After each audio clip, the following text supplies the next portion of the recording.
ला त्या ठिकाणी पाहायला मिळणार आहेत. कारण शेवटी ही संयुक्त महाराष्ट्राची चळवळ हा महाराष्ट्राचा एक डॉक्युमेंट आहे, एक इतिहास आहे. आपल्या या राज्याला इतिहासही आहे, भूगोलही आणि भविष्य आहे. पण इतिहास ज्या पद्धतीने महाराष्ट्राचा हा स्वातंत्र्यानंतरच्या कालावधीमध्ये घडला आणि भाषावर प्रांतरचना करण्याचं निश्चित झालेलं असताना सुद्धा मराठी भाषिकांचं राज्य निर्माण होऊ शकलं नाही याची खंत मराठी भाषिकांच्या मनामध्ये मोठ्या प्रमाणावरती झाली. त्याच्यामुळेच तो संयुक्त महाराष्ट्राचा एक जाज्वल्य इतिहास हा आपण त्या कालावधीमध्ये अनुभवला. ते पुन्हा एकदा दुर्मिळ क्षण नव्या पिढीच्या समोर यावेत, एक डॉक्युमेंट नव्या पिढीच्या समोर यावं. राष्ट्रवादी काँग्रेस पक्षाने राष्ट्रीय अध्यक्ष अजितदादा, प्रफुल्ल पटेल, छगन भुजबळ, मी स्वतः असेल, माझे सर्व वरिष्ठ सहकारी असतील मंत्रिमंडळातील, आम्ही ठरवलेलं आहे. आणि एक राजकीय पक्ष संयुक्त महाराष्ट्राचा आणि आपल्या राज्याचा 65वा गौरवशाली दिन महोत्सवाच्या माध्यमातून करण्याचं प्रयोजन करतो आहे. माझी आपल्या सर्वच पत्रकार मित्रांना या निमित्ताने विनंती आहे, एक व्यापक पद्धतीची प्रसिद्धी आपल्यामार्फत मराठवाड्यामध्ये मिळाली तर मराठवाड्याची गुणवैशिष्ट्यसुद्धा या मंगल कलश यात्रेच्या निमित्ताने आम्ही कसं कसं जाणार आहोत ते आपल्याला आम्ही पूर्णपणाची साधनते माहिती दिलेली आहे. आपल्यालाही विनंती आहे की आपल्यामार्फत, आपल्या छोट्या छोट्या यूट्यूब चॅनलच्या मार्फत, आपल्या महत्त्वाच्या चॅनलच्या मार्फत ही या मराठवाड्यांच्या संतांच्या भूमीमध्ये गेली तर आम्ही करत असलेल्या या महत्त्वपूर्ण उपक्रमास आपले आशीर्वाद, आपले सहकार्य लाभावं अशीच प्रत्येकाच्या नात्याने आपल्याला विनंती आहे. पत्रकार परिषदेच्या निमित्ताने आपल्याजवळ जे मनोगत व्यक्त करायचं होतं आणि जी माहिती द्यायची होती ती मी आपल्याला दिलेली आहे. एक असं ज्या दिवशी घटना घडली त्याच वेळेला राज्याचे उपमुख्यमंत्री वारूमध्ये बसून सर्वच पर्यटकांच्या जवळ संपर्क करत होते. मी स्वतः त्याला दिल्लीत होतो. मलाही घटना कानावरती आल्याच्यानंतर माझ्या जिल्ह्यातील किंवा जिल्ह्यातील अनेक नातेवाईकसुद्धा ज्या ठिकाणी पहलगामला किंवा श्रीनगरला होते त्यांच्याशी संपर्क केला.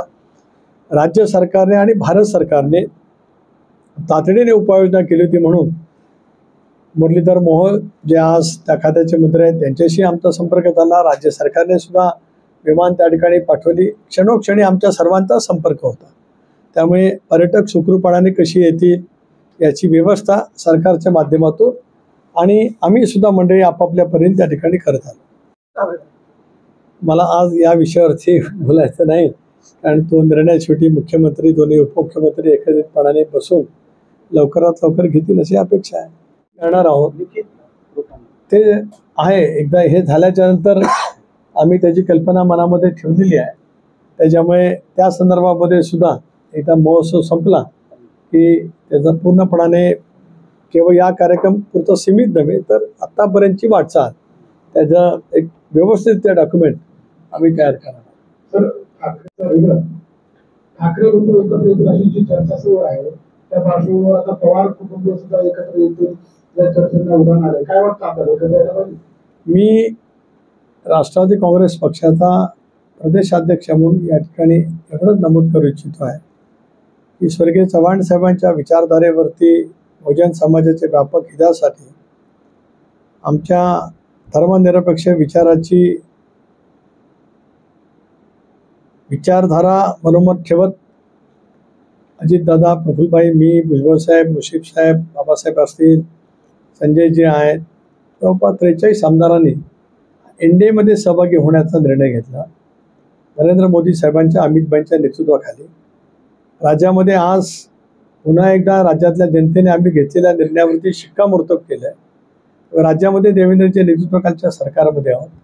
ते राष्ट्रवादी काँग्रेस पक्षाचा NDAमधला सहभागाचा निर्णय हा जसा विचारपूर्वक होता तसा पुढच्या कालावधीमध्ये सुद्धा त्याच पद्धतीने ठाम राहणार आहे. त्यामध्ये अजिबात बदल होणार नाही. ही आमचा ठरलेला निर्णय आहे आणि त्याच्या अनुषंगानेच आमची पुढची वाटचाल आहे. शेवटी एक विषय असा आहे की ज्या विचारधारेसाठी आणि ज्या बहुजन समाजाच्या व्यापक हितासाठी आम्ही जो निर्णय घेतला NDAमध्ये सहभागी होण्याचा, मी मगाशीच आपल्याला नम्रतेने सांगितलं की महाराष्ट्रातल्या जनतेने आम्ही घेतलेल्या निर्णयावरती शिक्कामोर्तब केलं. नाहीतर आपल्याला कल्पना आहे की लोकसभेमध्ये आम्हाला खूप अपयश आलं, मी एकटा निवडून आलो. विधानसभेत तर आम्ही 2 अंकी संख्याही गाठणार नाही असं वातावरण खूप मोठ्या प्रमाणावरती महाराष्ट्रात तयार झालं होतं. असं असताना घड्याळ्याच्या चिन्हावरती आम्ही 41 जागा जिंकून आलो तर आम्ही त्या निर्णयावरती ठाम आहोत. आता या निर्णयाशी सहमती कोणी दाखवावी की न दाखवावी हा प्रत्येकाचा राजकीय विषय आहे. त्या विषयावरती आम्ही भाष्य करणार. संकेत नाहीत. अमित भाई आज देशाचे इंडियाचे महत्त्वाचे राष्ट्रीय नेते आहेत. अवघ्या देशाचा मानबिंदू असलेल्या छत्रपती शिवरायांना अभिवादन करण्याच्या निमित्ताने देशाचे कणखर गृहमंत्री आले होते. तिथून परतत असताना माझ्याकडे त्यांनी भोजनासाठी यावं अशी मी त्यांना विनंती केली. मी त्यांचा ऋणी आहे, माझं कुटुंबीय ऋणी आहे की त्यांनी विनंती मान्य केली. त्यांच्यासोबत मुख्यमंत्री, दोन्ही उपमुख्यमंत्री, केंद्रीय राज्यमंत्री, राज्यातील अनेक मंत्री त्या ठिकाणी उपस्थित होते. यामधलं कुठलंही राजकारण नाही. पण अमितभाईंसारखं नेतृत्व आघाडीतल्या किंवा इंडियामधल्या घटक पक्षाचा सन्मान किंवा कशा पद्धतीने करतं त्याचं एक उत्तम उदाहरण म्हणजे त्या दिवशी अमितभाईंनी दिलेली भेट. हल्ल्याच्या नंतर आणि या दुर्दैवी घटनेच्या नंतर मदत करण्याची भूमिका, नंतर एकनाथ शिंदे तर नेहमीच अशा आपत्तीमध्ये धावून जात असतात. परंतु खासदार नरेश म्हस्के यांचं विधान हे अत्यंत दुर्दैवी आहे. कशामुळे त्याने विधान केलं ते मला माहीत नाही, परंतु ते निदान अत्यंत त्यांचं वाक्य अयोग्य होतं असं माझी स्पष्ट भूमिका आहे. जाहीर झाल्यापासूनच या योजनेच्या अंमलबजावणीबद्दल, यशस्वीतेबद्दल खूप मोठ्या प्रमाणावरती अपप्रचार विरोधकांनी त्यावेळेला केला. कारण त्यांच्या लक्षात आलं की योजनेची अंमलबजावणी झाली तर महाराष्ट्रातलं राजकीय चित्र लोकसभेत जे निर्माण झालं होतं ते पूर्णपणाने बदलेल. आणि त्याच्यामुळे शंका कुशंका पहिल्यापासूनच तयार त्या ठिकाणी करण्यात आला. आज ती योजनेची अंमलबजावणी सुरू आहे. निवडणुकीपूर्वी जेवढ्या महिला भगिनींना लाभ दिला जात होता त्याच्यापेक्षा जास्ती आता महिला भगिनींची संख्या वाढली. आपण तो प्रश्न विचारलात की यासाठी होणाऱ्या खर्चाच्यामुळे राज्य सरकारच्या इतर योजनांच्या किंवा विकासाच्या कामाला थोडा रोख लागला असं आपल्याला मान्य करायचं होतं. पण मला नम्रपणे सांगत आहे की देवेंद्रजी, अजितदादा, एकनाथरावच्या नेतृत्वाखालचं सरकार हे त्याच गतीने काम करण्याचा प्रयत्न करत आहे. राज्याचा अर्थसंकल्प आपण मांडला तर त्याच्यातल्या वेगवेगळ्या विभागांच्या तरतुदी या विकासाच्या कामाच्यासाठी अत्यंत नियमितपणाने जेवढ्या असतात तेवढाच त्या ठिकाणी ठेवलेल्या आहेत. त्यामुळे ही योजनाही चालू राहील आणि महाराष्ट्राचा विकासाचा वेग त्याच पद्धतीने पुढे चालू आहे. पशुवैद्यकीय कॉलेज नेलं आहे, आणखीन काही कॉलेज नेलं आहे. ज्या कॉलेजच्या उभारणीसाठी पुढच्या कालावधीमध्ये 2-3 वर्षामध्ये जे पैसे लागणार आहेत ही रक्कम त्यांनी त्या ठिकाणी सांगितली. आणि एक आपण पाहिलं तर तसंच पशुवैद्यकीय विद्यालय बीड जिल्ह्यातल्या परळीच्या परिसरामध्ये सुद्धा मान्य झालेलं आहे. त्याच्यामुळे विकासाचा समतोल आम्ही करत असतो. पण ज्या वेळेला मेडिकल कॉलेज किंवा अशा पैकी कॉलेज जातात त्यावेळेला त्यासाठी लागणारी जी काही रक्कम आहे ती मोठी दिसत असते आपल्याला आणि ती असतेच. पण त्याच्या पूर्ततेसाठी काही वर्ष जात असतात. त्यातला भाग शेतकऱ्यांची नाही घेतला. त्यांनी एवढंच सांगितलं की आम्ही आमच्या जाहीरनाम्यामध्ये तो संयुक्त जाहीरनामा महायुतीचा होता, त्याच्यामध्ये ती घोषणा केलेली आहे आणि ती करण्यासंदर्भातली महायुतीची भूमिका आहेच. फक्त आता प्रत्येक योजनेची अंमलबजावणी करताना काही टप्पे करावे लागत असतात. ते टप्पे करण्याच्या दृष्टिकोनातूनच मुख्यमंत्री आणि दोन्ही उपमुख्यमंत्र्यांची निर्णय प्रक्रिया सुरू आहे. बाबासाहेब आता संयुक्त महाराष्ट्राचा मंगल कलश महाराष्ट्राचे पहिले मुख्यमंत्री भाग्यविधाते स्वर्गीय चव्हाण साहेबांनी देशाचे पंतप्रधान पंडित जवाहरलाल नेहरू यांच्या शुभ हस्ते सुवर्ण मंगल कलश महाराष्ट्राचा स्वीकारला. गेल्या 65 वर्षात महाराष्ट्राची पुरोगामी विचाराची, शिवशाहू फुले आंबेडकरांच्या सामाजिक समतेची वाटचाल एक विकसित राज्य म्हणून देशभरात झालेली आपल्याला पाहायला मिळू शकते. एकेकाळचं मुंबई राज्य त्यावेळेला विदर्भ मध्य प्रांतात होता. आपला मराठवाडा विभाग हा निजाम स्टेटमध्ये त्या ठिकाणी होता. आणि मग संयुक्त महाराष्ट्राच्या चळवळीनंतर मराठी भाषिकांचं राज्य हे अस्तित्वात आलं. त्यामुळे 1 मे आपला सर्वांच्यासाठी स्वातंत्र्य दिन जशा उत्साहाने राष्ट्रभक्तीने आपण साजरा करत असतो तसं राज्य दिन सुद्धा आपण त्याच उत्साहाने त्याच भक्तिभावाने आपण साजरा करत असतो. राष्ट्रवादी काँग्रेस पक्षाने हा 65वा वर्धापन दिन मुंबईच्या ऐतिहासिक असलेल्या जांभोळी मैदानावर 1, 2, 3, 4 असे 4 दिवस महाराष्ट्र महोत्सव म्हणून साजरा करण्याचं निश्चित केलेलं आहे. जांभोरी मैदानावरती संयुक्त महाराष्ट्राच्या चळवळीच्या अनेक सभा त्या कालावधीमध्ये झाल्या. कामगार मैदानावरती झाल्या. शिवाजी पार्कला ती ऐतिहासिक सभा त्या ठिकाणी झाली. अशा या जांभोरी मैदानावरती आम्ही हा 3 दिवस महोत्सव साजरा करत असतानाच मंगल कलश, जलकलश आणि माती कलश हे संबंध महाराष्ट्राच्या विविध भागातून आणण्यासाठी आम्ही एक रथ तयार केलेला आहे. आणि आज पन्हाळ्याच्या ऐतिहासिक असलेल्या किल्ल्यापासून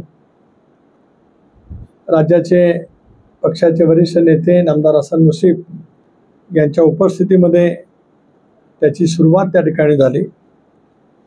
मराठवाड्याच्या भूमीमध्ये सुद्धा 28 तारखेपासून सोमवारी नरसी नामदेव या ठिकाणापासून हिंगोली जिल्ह्यातील तिथे याची सुरुवात होईल आणि त्याचा सर्व तपशीलवार कार्यक्रम हा आपल्या माहितीकरता आम्ही या निमंत्रण पत्रिकेसह त्या ठिकाणी जोडलेला आहे.